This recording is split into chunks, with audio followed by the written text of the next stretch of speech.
It's game day for your Cleveland Browns as they are in Carolina for the first of 3 preseason games. Here to cover all of it for you and much more on your game day edition of Browns Film Breakdown right now.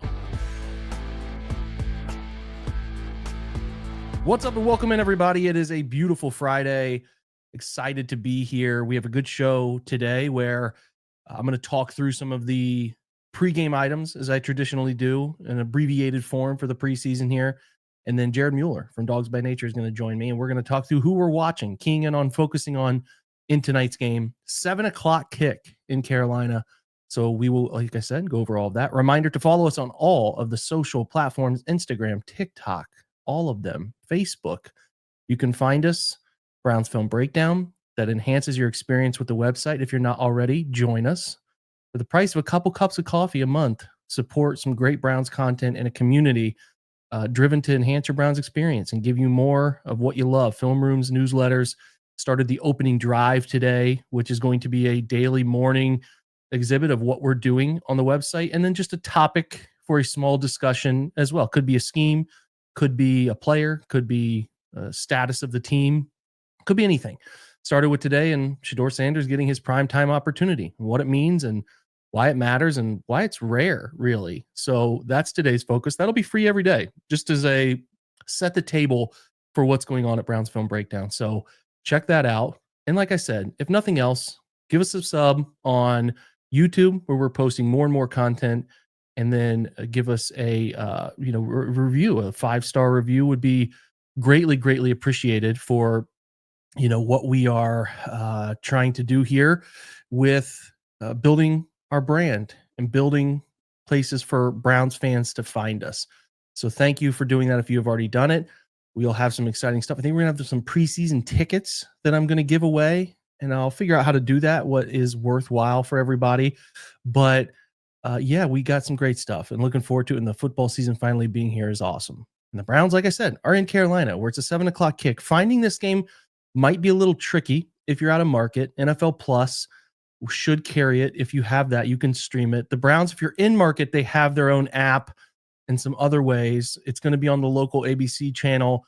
They're like in the Columbus split. I think you'll be able to find the game, but just like be forward thinking here. Get out in front of checking if you have it available and then finding an alternative. It's not being carried on NFL Network, from my understanding. So you will have to find it if you're not local and looking for the game, right?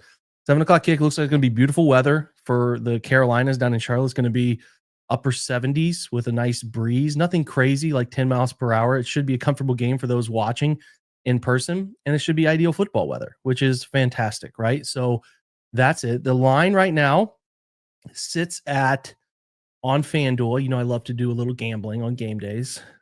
Browns are getting 6.5, which is quite a bit for a preseason game. They're recognizing the Panthers are going to start their guys for the first few series at minimum. And not every Panthers playing. Some of the higher end defensive guys aren't playing, but they're going to play their guys early. And I think that sways the line a little bit because the Browns are sitting some of their guys. The Browns are not, 3 announcements really happened. They're not playing their top 2 wide receivers. They're not playing Greg Newsome as he recovers from the shoulder injury he had a few weeks, earlier last week. And it wasn't even earlier last week. It was more like over the weekend. So he'll be fine. He's been out doing individual drills and some of the softer team period stuff. And then they announced Zinter, who didn't travel with the team. And I'll talk about this with Jared in just a bit. It's a little ominous that he didn't travel and that there's a knee thing going on. So we'll see. He's the other one. As far as game day and actives, we don't know them right now. Expect a lot of the rookies to play, even though some of those guys will be at the top of the depth chart. But yeah, that's what we know. It's going to be Shedeur Sanders until he can't keep going.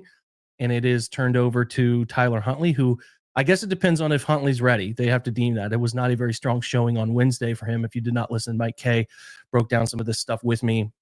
He covers the Panthers from the Charlotte Observer. So go check that pod out, the most recent one before this one, where we go through everything he learned watching on site. But it wasn't a good day for Huntley. And really it comes down to how comfortable he is being put into a situation where he's like accelerating all the learning curve of what this offense is. More Kevin's offense. You might say, well, he was here last year. Well, it was kind of different. Ken Dorsey was running more of that stuff, and it was a bit more of what Ken wanted to run. So we'll see. I expect Shedeur to play a lot of football tonight. On top of that, like I said, 6.5, the Browns are getting over unders 32.5. I tend to think it will find its way over that number, not by a lot, just a little bit. And the one that I kind of found interesting, there are some player props they're offering that involve Shedeur if you want to have a little bit of fun. There's Shedeur's touch. He's to run for a touchdown on the first drive is plus 5,000. Maybe they get down the goal line, do a little quarterback sneak on his first drive. You want to put like a couple bucks on that, see if you can win some money. Otherwise, like a 100-yard passing game is minus 210, 150 is you can get plus money on 150 plus passing yards. Guy might play 3.5 quarters. 150 passing yards is quite reasonable if you ask me. So getting plus money on that is an exciting venture if you want to make a little bit of coin. The dart throw is first pass to be a touchdown is plus 10,000. That'd be the story. Think about national headlines. They hit a little play action fake, throws it over top, touchdown, first play that he throws the football. Again, you want to have fun. Like tonight's about fun. Preseason's about fun, finding ways to have fun with it. Throwing a little bit of money on a long shot is a little bit of fun to me. So if you want to do that, there's some Shedeur props at FanDuel. Otherwise, you can get 6.5 points for the Browns in this one.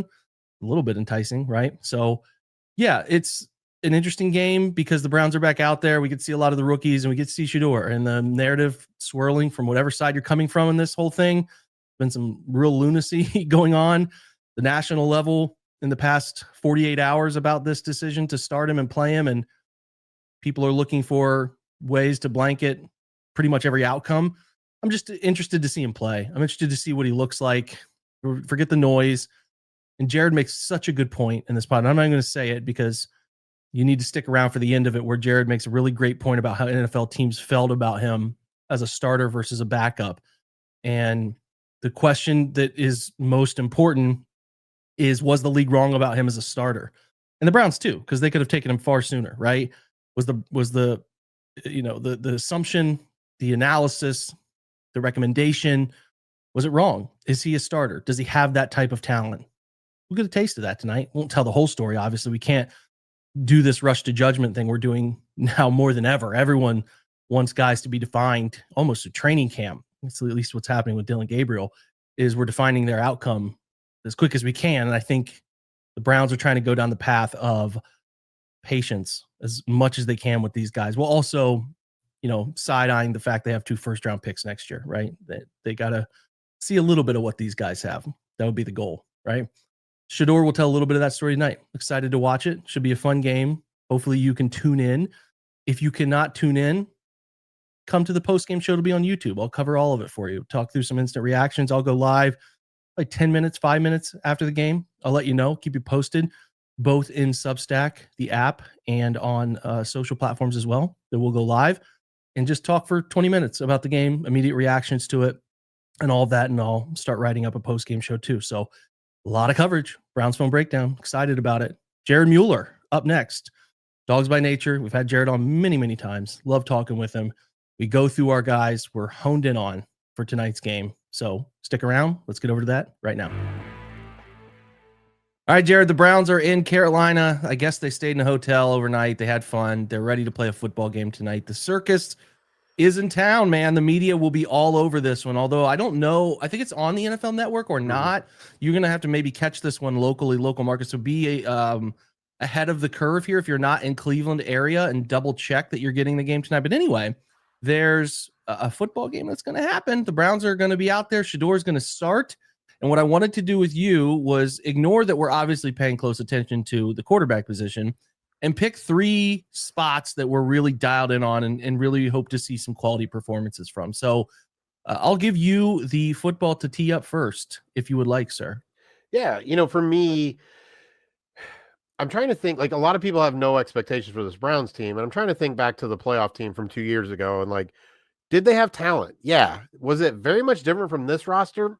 Maybe not. Yeah, there was definitely different players. But so one that really sticks out to me just kind of starting off is Deontay Johnson. Like, obviously we know all the, I don't even know if you call it off the field, just kind of the red flags, the character, football character kind of concern stuff from last year. But prior to that, Deontay Johnson was a good separator, good with the ball in his hands.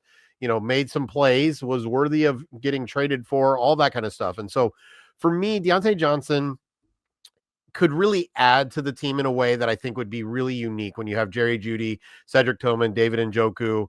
I think Deontay, seeing how Johnson plays tonight, and is he in shape? Is he focused, even though Shador and backups and all that stuff? Like, do you see the detail-oriented route running? Is his hands, is his focus, is all of that? Does he look explosive? Like that could be really huge for an offense that needs kind of another player, right? I think obviously if the Quinshon Judkins things was different, that he would be that kind of guy as well. But one more kind of dynamic receiver could be really huge. And so, and I think he could be the guy that really helps Shador look good, right? If he runs his routes crisp and is where he's supposed to be, and Sanders can trust him, I think that could also kind of encourage that along. So Deontay is really kind of someone I'm looking at to see body language, route running, hands, all of those little details to see if he's really engaged or not. Well, yeah, it's like Deontay lived 2 or 3 years inside of 1 year last year, where you're like, oh, he's on a different team. Oh, then he's on a different team. Oh, and then a different team. So you feel like a guy who's been to a Pro Bowl and is still, just around 30. It's like he played out, multiple seasons with all these different teams. The guys at the end of their career kind of do, but he did it in 1 year. He's not far removed from being pretty good. And the Carolina tape was pretty good too. And he's had some moments at camp when I've been up there. So yeah, that's a fascinating one, because he's oddly enough fighting for his NFL life here, as the Browns, as he noted, were the only team to reach out to him. So he's got to latch on here if he wants to keep going. And it's probably the perfect spot for him, because they didn't draft a wide receiver that means anything. And like, obviously the UDFA market was tight. So yeah, there's a high chance he should make this roster. Let's put it that way. Unless something silly is going on behind the scenes, which has kind of been the story of him for the last year here. But yeah, I mean, the talent and stuff is just like, it's not even close to some of these guys. Well, I think what's interesting is like he almost followed the Pittsburgh Steeler kind of roadmap for some of the Martavius Bryant, Antonio Brown. Like, there's just been receivers who thought they were worth more or higher value or bigger than or whatever, and they shot their shot, and many of them failed. But I think Johnson has an opportunity to, like you said, really kind of reestablish himself for the kind of the remainder of his career in a way. And there are reps, there are targets available. So he's got a reason, and the Browns want him to kind of fill that role. Maybe need him. Yeah, you're right. The first one I would hit on is just a collective. We could do a whole show on the rookies. I mean, they're not playing the veterans. But even though there's clearly a couple rookies that have established themselves as an immensely valuable part, especially of this defense right away, you probably will see them. I haven't seen any confirmation that those guys aren't playing, even though he said most of the starters aren't. So would I be stunned if they don't? Yeah, not necessarily, but like it's just a rite of passage. Your rookies play in these preseason games to get ready for NFL football, what it feels like, what it sounds like, and the whole operation. So obviously, even down Quinshon Judkins, you're very excited to see Mason Graham a couple series. You're excited to see how Carson Schlesinger feels in an environment not Berea, which has been special for him. But it's a matter of like, does that translate to when the lights are on and the cameras are on? And then were they moving Harold Fannin too? Is he moving around? Is he in line backfield like he's been in camp? And is he comfortable making those plays inside of this structure of offense?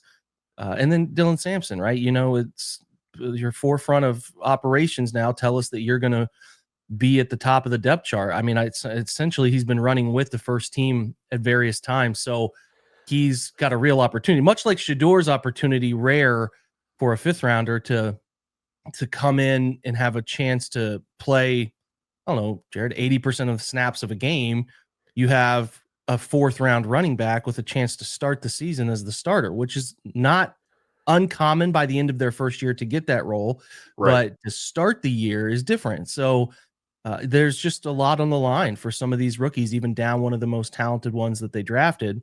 There's real fascinating opportunity. So really, like, obviously we're going to hone in on specific guys, but I am very fascinated with how this rookie class feels. And I would go on a limb, and it's not really even going on a limb.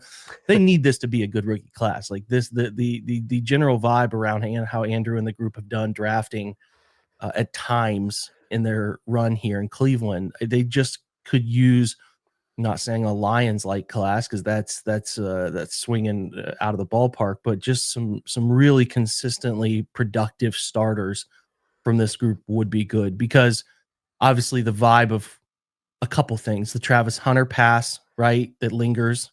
What does that ultimately look like? Can Mason fill a really big void and be a dominant football player you hope you get at 5? And then obviously can Swessinger and the like, make you feel like you got enough out of that trade. And obviously those guys are going to start on defense for him. So yeah, man, there's a lot on the line for this rookie class, and I'm excited to see how they look against somebody not in the same uniform. Yeah, I'm one of the things, and this is more long-term thinking, is when you think of Harold Fannin being tight end 2 and Sampson potentially being running back 1, is Fannin Jared, is going. I'll say David Njoku has not had a great camp. Like a lot of the stuff that he traditionally does well, contested catches, some of the blocking. So listen, this is 9th one, 10th one, 9th one. He's old. He's an older guy. I mean, he's not quite 30 yet, but he's NFL old. He's been around a while. So you're not to say like Njoku cannot be like totally himself and still not have a good year. That's not what I'm doing. But I'm just saying like there haven't been the wow. Oh my God, like look at that play. That stuff hasn't popped up. So there is like a world here where this is his last year in Cleveland on a contract year. So Fannon's level of maturation early here or by mid-year really worth focusing on. It is, but he's got this huge step up in competition. 100%. Dylan Sampson, not the largest running back, and all of a sudden, instead of being eased in as tight end 3, running back 3, you're tight end 2, running back 1 in a 17-game season, right? Yeah. And so, like, I'll just be honest, like my expectations for Fannin and Sampson drop off a cliff at about game 13, 14, right? Yeah. Like I expect them to hit a wall. Now, could that be okay? Could Njoku be kind of keeping himself safe because he is in a contract year? Could the Junkins thing kind of work itself out and then he kind of rolls in later in the season? We don't know, but I think it's just important to think about like that step up in competition for Fannin, and then just kind of the grind on a smaller back who's used to 12, 13, 14 game season. I don't really know how many games college teams play at this point in time. I know Tennessee made it to the playoff. If I remember right, I think Ohio State took care of that. But yeah, that's good. That's good recall. That's yeah. Right. And so he didn't even play in that game. It was hurt, I think, if I recall. Yeah, I just know we won. That's all I care about. He missed most of it. Yeah. But yeah, so I think that's just the interesting thing with some of the rookies, even the Mason Graham, obviously, a defensive tackle just kind of getting beaten on for 17 games, and Carson Swessinger and all that you have to do, and everything without a JOK next to you, without a Jordan Hicks next to you. I think it's just going to be really interesting long picture. I hope tonight is just so vanilla that their athletic gifts are able to just kind of overwhelm, dominate, get fans really excited for defense after Philadelphia kind of set that way last year. Yeah, well said. All right, you second one? For me, I'll stay on offense just for now. I'm intrigued by Tevin Jenkins. He's got kind of that high draft pick history. Joel Bitonio's getting older. Wyatt Teller is expensive and getting older. Zach Zinter won't play today. Tonight. He would be who I would have said. And so just to see, like, do the Browns have something there in Jenkins, whether that's in case of an injury.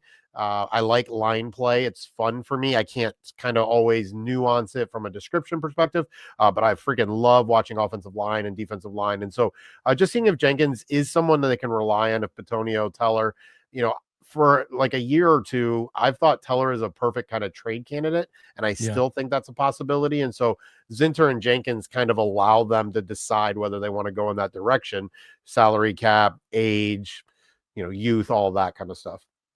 Agree. Yeah. I mean, Zinter's back in Cleveland. He can go. They're being very, the Browns injury reporting have not been the most sympathetic relationship for a long time, but I'm worried about that one because it was like, hey, we left him in Cleveland, didn't want him to travel. So that tells you he's not close. Like it wasn't just a little tweak that, hey, I could be good by Friday thing.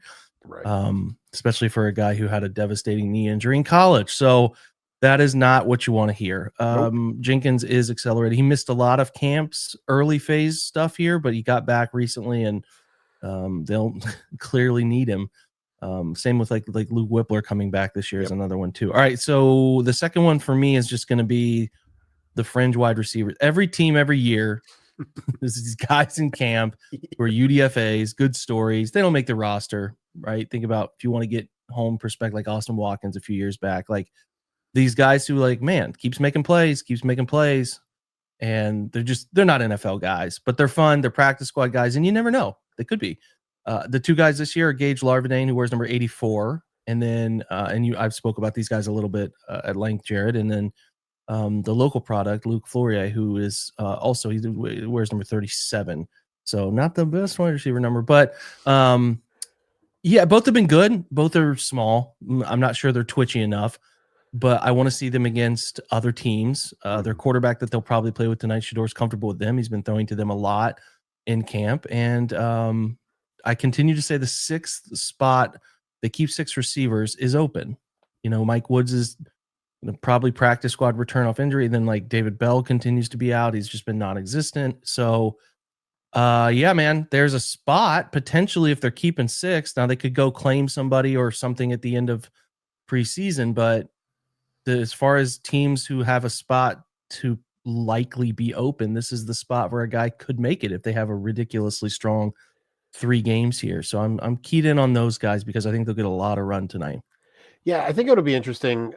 We all just kind of pencil in DeAndre Carter, obviously for returnability, but Deontay Johnson had some of that. And if Jerome Ford is not the starting running back, and they start to see some things, do they have some more flexibility there in the wide receiver room than we think? Whether that's a trade, whether that's an Amari Cooper, whether that's someone gets released kind of thing. The Packers have 45 different wide receivers, or is it one of these guys?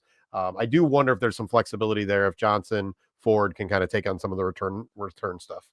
Yeah, me too. That is the subplot. I will give to his credit, like they've tried this with different guys in the past. We know that, right? And obviously some pretty one was a devastating injury that happened in a preseason game, and then another one that they tried to get Nyheim Hines to, work his way back from injury. Yeah. But they want this role to be filled. And I'll give Carter credit. Like he's been fine as a wide receiver in camp, and he seems capable to step on the field. Kind of like those corners, the Tony Browns, the special teams ace, right. Like Winston Reed's another one of your core special teams guys, the linebacker. Those guys can step on the field a little bit, and you're expecting them to. It's the same with Carter. So he's not non-existent in that phase. So that's where like he stands out a little differently than what I would say the past two of those like slotted in types have been. So interesting to pay attention. And Carter will get some run tonight at wide receiver, I'm sure too. So well, maybe not. I don't know. I guess that'll give us a view of it'll give us an idea. Yeah, for sure, one way or the other. Last one for me is Chris Edmonds, who wears number 41. Again, not a home run hitting number at this level. He would probably change that if he got the opportunity to make the roster. But Grant Delpit has been, for undisclosed injury stuff, shocker, I know, not participating in a lot of team drills. It's ramped up recently for him. He got back into Skelly at the last open session on Monday.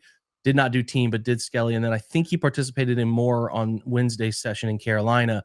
So maybe he's trending in a good direction. But, down their traditional slot corner, they're really only having at this point, I was just kind of watching individual drills. It's just Cam Mitchell, Miles Harden working in there. I didn't even see Nick Needham down in there working. So they're going to play a lot of 3 safety looks to mix in with their traditional 5 DB looks, nickel wise. So in that case, they bring another safety into the fold. It's usually going to be Hickman. Listen, the leaders in the clubhouse are Hickman, Delpit, and then the 2 veterans, right? That's Rayshon Jenkins and DeMonte Casey are the guys who are likely to do it, but they like Edmonds, and he keeps pushing himself into meaningful reps in practice. And there's the other kid, I think Donovan McMillan is his name. He the one out of Pittsburgh. Yep. Yeah, he's the UDFA from Pitt. So like there's intrigue there, but I'm really kind of keyed in on like, is Edmonds real? Is he gonna get in the mix? He's a thumper, man, and he's very physical. And the Browns have a track record now of keeping UDFA safeties at some point in their stay around the team. So I am interested to see if there's some like second year competence for him that wasn't there the first year as he's grown comfortable in the league. Well, and oftentimes, and probably against what I like, they tend to keep the thumper, not the cover guy, right? Yeah. Like, whether it's D'Anthony Bell or whoever, like they seem to like that. Again, special teams maybe filling that like extra linebacker-y role or whatever, and in a lot of ways, with John Johnson and some other guys. I'm like, do they really value a cover safety at all? Like, what does that look like for them? Because it seems like they tend to value more the bigger guy and the thumper guy, and it's just interesting. Yeah, I think Edmonds is going to be. I was always surprised every time. I'm like, okay, Edmonds is in there starting, right? Like he's next to Hickman. Okay, let's see how this goes, right? Like it just didn't make sense. Whether because he and Jenkins had to kind of get up to speed a little bit, I guess. Right. Yeah. So that safety rotation is a little interesting in terms of they've been keeping that position cheap for a while. So, like, are the veterans that they brought in haven't tracked their guaranteed number, and that sometimes will give it away. Mhm. But you need somebody to be a D'Anthony Bell type or Hickman type performances to make that decision something that's challenging. So we shall see, my friend. And then did you have one more or did we already finish? I Yeah, can't even remember. Diabate is kind of my last one. Yeah. All of a sudden he's a starter, right? Like, and we really got some exciting time from him at different times early now in his career. Again, UDFA, we're talking about, we get excited about those guys here, right? That's what Browns fans really are dedicated and know the UDFA guys. He's a really athletic player. Can he really step in, right, in that role as that will linebacker? Or will the veteran Jerome Baker kind of be able to kind of overtake him, the hometown kid? I think Baker is forgotten about for a lot of reasons, including he's lost a step or step and a half, whatever it is. But sometimes you make up with that with your veteran guile and your kind of understanding of defenses. So Diabate is someone who they need to step up. They have to have step up. Like I can't remember a unit ever losing like there's 3 starters technically, and they lost 2 of them, right? Like Jordan Hicks and JOK being out, like, is wild change there. And so if Diabate can step in and make plays and really kind of the football IQ stuff, right? He's got some athletic ability, he's got some of that size stuff and all that. Does he really understand? Does he not overrun? Does he not this, that? Like those are the things that, while not vital for tonight specifically, I think Canales in Carolina isn't going to just be straight vanilla. He's going to have some little bit of trickery, and we're going to see, can the 2 linebackers that are going to play a lot of the downs, can they kind of hold their water a little bit on those play actions and some of the trickery and some of that kind of stuff. So I just want to see, does he look like he fits as a starter, or does he look like he got forced into the role because of those 2 losses? Yeah, some good moments last year and then some rougher moments toward the end of the year. Very athletic, learning off ball linebacker. He's had a good camp to me. He seemed more comfortable than ever, and he's extremely physical. And really, he's one of those guys who up close, and Schlesinger's the same way. They're just like, those guys are, that's an NFL football body. Whereas, like, again, like Devin Bush is a little more compact and it just like, he's lanky, he's long, he's got these wiry arms. He just looks the part. So I agree with you for this sanity of us dealing with the heartbreak of losing JOK. It would be really nice to have Diabate step in and be competent over the portion of this year. And really, he's, as I wrote earlier in the year, he's kind of one of these guys, Hickman in the same mold, who are like, are they a part of the Browns' future? They're Right. running their contracts run out, and it's like, are these guys second contract players with the team? He's in the midst of figuring that out. So fascinated to watch. Jared, do you have a prediction for tonight's meaningless outcome that people will care way too much about? How does Shador play? Yeah, what's your thought? I think he's going to play good. I was high on Shador. My initial comparison was Greg Maddux, which was a weird one, but like I felt like that. I felt like he has all of the throws. He just doesn't have the power. He doesn't have the oomph. He doesn't have the running ability. Like I just feel like right-handed Jamie Moyer. There you go. Yeah, like left-handed. Gotta love the Seattle Mariner callback there, buddy. I think he pitched until he was 40 something. Like, man. Yeah, like I was high on him, but I was high on him, and I'll just be honest, like I think he's a little less arm talent than Joe Burrow. I don't think Joe Burrow is some kind of like amazingly gifted player physically. It's between the ears, it's his leadership, it's his work ethic. And so like I think it's gonna go well.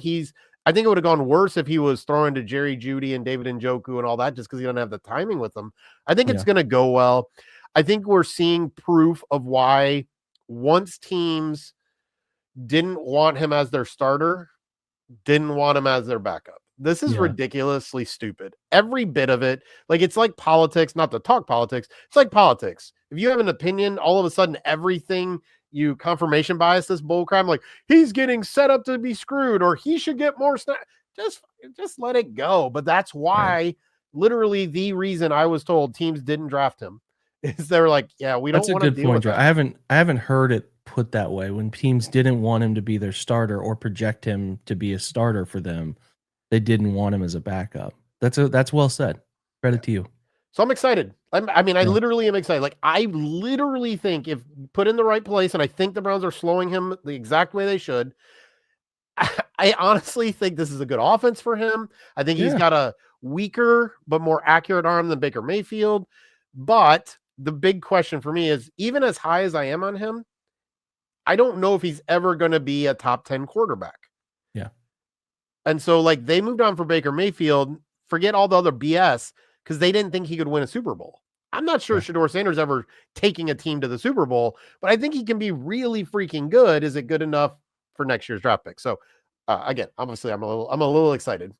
Yeah, no, it is fascinating because as we discussed over here, like the Browns are 26-12 since Kevin's arrived when they get average passer rating or above. If they can just get an average passer rating from their quarterback, not against the other quarterbacks ever, just average against league comparison. So, yeah, I think there's probably a little bit of that sits inside them about, like, you know, Baker maybe wasn't at the time, wasn't the upward trajectory they wanted, but you can go from average to below and bad quickly, even when you don't see it coming. So I think again, it's finding that happy medium that they're searching for. And if Shedeur can provide that or give a glimpse, we'll see if he gets enough of those glimpses to matter about what they'll do with 2 first-round picks next year, but that's way off in the future. Tonight should be fun. We're welcoming back the NFL, and I know we'll talk with Jared in the coming week or so about what we see and all the fun stuff in between. So we appreciate your time, brother. As always, man. Good to see you. Huge thanks to Jared for taking time out of his morning to stop by and for you guys checking out both the opening drive and this podcast as we lead up to the game. I hope you enjoyed it.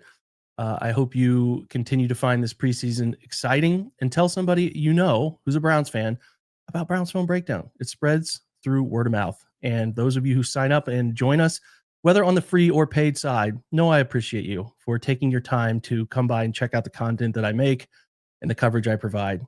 It supports everything I do. It supports the content that gets made and the family under this roof. You guys are the best. So appreciate you. Look forward to talking with you after the game. We will be there. God, I'm excited, man. Football's back. Feels great. Guys, catch you tonight or on the review pod tomorrow. Until then, as we always say, go Browns.